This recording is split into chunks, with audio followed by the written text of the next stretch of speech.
There was more flooding in Garland today, the same area where a woman's car was swept away on Saturday night.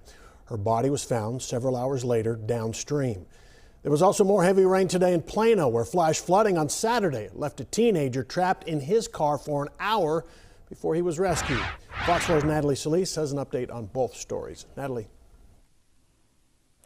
Well, Steve, we know that rescuers were quickly on the scene in the Garland case, but that woman was just too far away from them for them to get to her. But now the city is answering questions about how she was able to access that bridge in the first place. It's a manual system. Lieutenant Pedro Barano speaking on behalf of the city of Garland, adding more context to what unfolded early Sunday morning in the 1700 block of Holford Road in the northern part of the city. A sedan attempting to cross a bridge swept away in rushing water. The female driver called 911 but wasn't sure of her location. When fire crews determined where she was, they were on scene 3 minutes later but were unable to reach her. Her car later found 300 yards downstream, her lifeless body caught in a tree. Barano says the city's streets department operates and maintains the gates, but first responders have the authority to close them if they see a problem.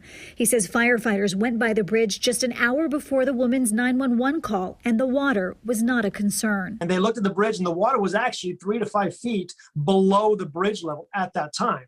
And so there was no need to shut the bridge at that point in time. He adds normally the city's streets department will close gates in anticipation of heavy rainfall, but that was not the expectation. It was such a flash flood that there was no expectation of a major storm coming right then and there in Garland. It was a similar situation early Sunday in West Plano. Water has receded at Winding Hollow and Seascapes lanes, but debris shows just how high it got when a clogged drain below the spillway sent water over the road. I couldn't see the water in front of me at all, but when I first hit it, I was like, oh, it's fine. That's where 18-year-old Reed McCullough, who happened to capture the experience on his dash cam, narrowly escaped with his life early Sunday morning. It shows just how quickly water overtook his car. Outside of the car, the water level was probably up to my door handle. And in the car, after a few minutes, it started to seep in, I guess, flood into my car.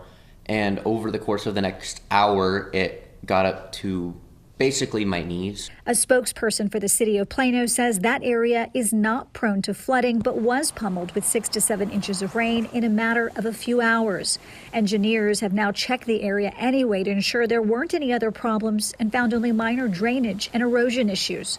For Reed, the experience is one that will always stick with him. Those first 30 minutes were pretty traumatic and it's really scary to think about, and I can't really get it out of my head. Well, the woman in the Garland incident has yet to be identified by the medical examiner. And Lieutenant Barano says with so many problem areas to monitor, we can all help save lives and help first responders by reporting any dangerous conditions.